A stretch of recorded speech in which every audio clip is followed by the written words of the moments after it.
Capítulo 13. O gênero. O gênero está em tudo, tudo tem os seus princípios masculino e feminino, o gênero se manifesta em todos os planos. O Caibalion, o sétimo grande princípio hermético. O princípio de gênero contém uma verdade que é gênero manifestado em tudo, que os princípios masculino e feminino estão sempre presentes em ação em todas as fases dos fenômenos e todos os planos da vida. Neste ponto achamos bom chamar a vossa atenção para o fato que o gênero, no seu sentido hermético, e o sexo no uso ordinariamente aceitado do termo, não são a mesma coisa. A palavra gênero é derivada da raiz latina que significa gerar, procriar, produzir. Uma consideração momentânea a mostrar-vos a acento agudo que a palavra tem um significado mais extenso e mais geral que o termo sexo, o último referindo-se às distinções físicas entre as coisas viventes machos e fêmeas. O sexo é simplesmente uma manifestação do gênero em certo plano, o grande plano físico, o plano da vida orgânica. Desejamos fixar esta distinção nas vossas mentes, porque certos escritores, que adquiriram uma simples noção da filosofia hermética, pretenderam identificar este sétimo princípio hermético com as disparatadas, fantásticas e muitas vezes repreensíveis teorias e ensinos a respeito do sexo. O ofício do gênero é somente de criar, produzir, gerar, como etique.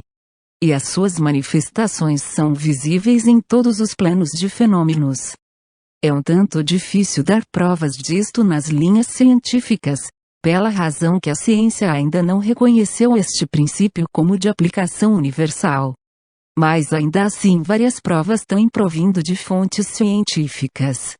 Em primeiro lugar, encontramos uma distinta manifestação do princípio de gênero entre os corpúsculos, íons ou elétrons, que constituem a base da matéria como a ciência a conhece por último, e que formando combinações formam o átomo, que até há pouco tempo era considerado como final indivisível. A última palavra da ciência é que o átomo é composto de uma multidão de corpúsculos, elétrons ou íons, sendo aplicados vários nomes por autoridades diferentes, que giram uns ao redor dos outros e vibram num elevado grau de intensidade. Mas as explicações que seguem mostram que a formação do átomo é realmente devida ao agrupamento de corpúsculos negativos ao redor de um positivo, parecendo que os corpúsculos positivos exercem certa influência sobre os corpúsculos negativos, fazendo estes formarem certas combinações e assim criam ou geram um átomo. Isto está em relação com os mais antigos preceitos herméticos que sempre identificaram o princípio masculino de gênero com o polo positivo, ao feminino com o polo negativo da eletricidade. Agora uma palavra a respeito desta identificação. A mente do público formou uma ideia inteiramente errônea a respeito das qualidades do chamado polo negativo da matéria magnetizada ou eletrizada. Os termos positivo e negativo são em verdade erroneamente aplicados a este fenômeno pela ciência. A palavra positivo significa tudo que é real e forte, comparado com a negativa é realidade e fraqueza. Nada é ulterior aos fatos reais dos fenômenos elétricos. O chamado polo negativo da bateria é realmente o polo no qual e pelo qual se manifesta a geração ou produção de novas formas de energia. Nada negativo ao redor dele. As maiores autoridades científicas agora usam a palavra catódico, em lugar de negativo. Do polo catódico procedem a imensidade de elétrons ou corpúsculos, do mesmo polo saem estes maravilhosos raios que revolucionaram as concepções científicas nos últimos 10 anos. O polo catódico é a mãe de todos os fenômenos estranhos, que tornaram inúteis os velhos livros, e que fizeram muitas teorias admitidas serem prescritas do programa da especulação científica. O polo catódico ou negativo é o princípio materno dos fenômenos elétricos, e das formas mais sutis da matéria, já é conhecido pela ciência. Assim vedes que temos razão quando recusamos usar o termo negativo nas nossas considerações sobre o assunto, insistindo na substituição da palavra feminino pelo antigo termo. Os fatos da condição nos levam a isto, sem mesmo tomarmos em consideração os preceitos herméticos. E assim usaremos a palavra feminino em lugar de negativo falando deste polo de atividade. Os últimos ensinos científicos são que os corpúsculos criadores ou elétrons são femininos, a ciência diz que eles são compostos de eletricidade negativa, e nós dizemos que são compostos de energia feminina. Um corpúsculo feminino abandona um corpúsculo masculino e toma uma nova direção. Ele ativamente procura uma união com um corpúsculo masculino, sendo incitado a isso pelo impulso natural de criar novas formas de matéria ou energia.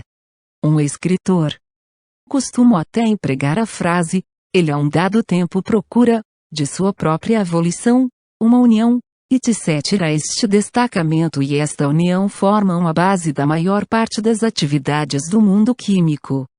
Quando o corpúsculo feminino une-se com um corpúsculo masculino, começa um certo processo.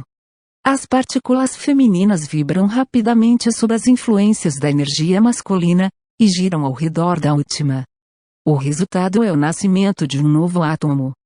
Este novo átomo é realmente composto da união dos elétrons ou corpúsculos masculinos e femininos, mas quando a união é formada, o átomo torna-se uma coisa separada, tendo certas propriedades, mas não manifestando muito a propriedade da eletricidade independente.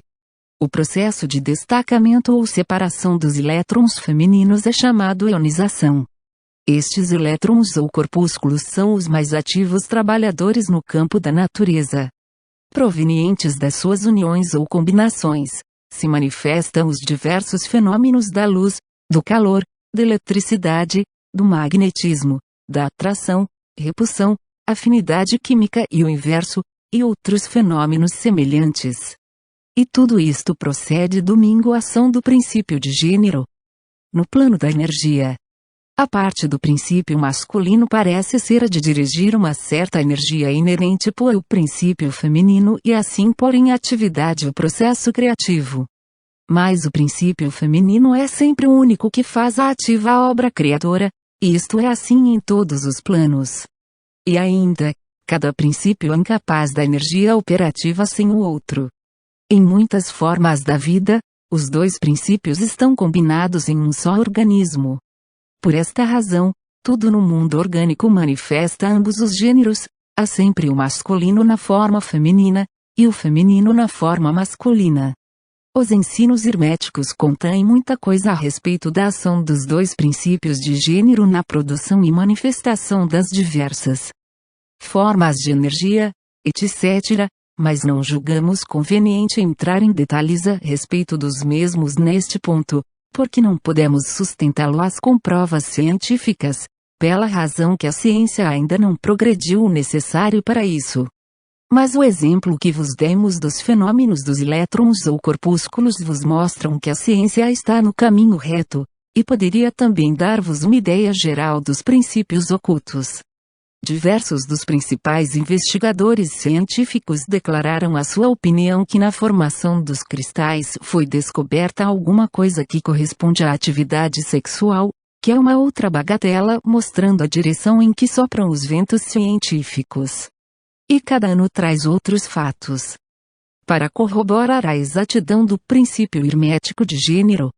Seria estabelecido que o gênero está em ação e manifestação constante no campo da matéria inorgânica e no campo da energia ou força. A eletricidade é agora geralmente considerada como alguma coisa em que todas as outras formas de energias parecem dissolver. A teoria elétrica do universo é a última doutrina científica, e ela está crescendo rapidamente em popularidade e aceitação geral. E assim segue-se que se pudermos descobrir nos fenômenos da eletricidade levados ao seu princípio e fonte de manifestações uma clara e infalível evidência da presença do gênero e suas atividades, estamos justificados vos fazendo crer que a ciência enfim deu provas da existência em todos os fenômenos universais deste grande princípio hermético, o princípio de gênero. Não é necessário gastar o nosso tempo com o muito conhecido fenômeno da atração e repulsão dos átomos, afinidade química, os amares e ódios das partículas atômicas, as atrações ou coesões entre as moléculas da matéria. Estes fatos são muito bem conhecidos para necessitar extensos comentários nossos. Mas considerasses alguma vez que todas estas coisas são como manifestações do princípio de gênero? Não vedes que estes de fenômenos andam ao par com os dos corpúsculos ou elétrons? E ainda mais que isto, não vedes a racionalidade dos ensinos herméticos que afirmam que a verdadeira lei da gravitação, esta estranha atração pela qual todas as partículas e corpos de matéria no universo tendem para outra, simplesmente outra manifestação do princípio de gênero, que opera na direção de atração da energia masculina para a feminina, e vice-versa? Não poderemos dar-vos provas científicas disto agora, mas vamos examinar os fenômenos à luz dos ensinos herméticos sobre o assunto, e veremos se não tereis uma mais útil hipótese que as oferecidas pela ciência física. Submetei todos os fenômenos físicos ao texto, e vereis sempre em evidência o princípio de gênero. Permiti-nos agora passarmos à consideração da ação do princípio no plano mental. Muitas ideias interessantes têm nele a sua examinação.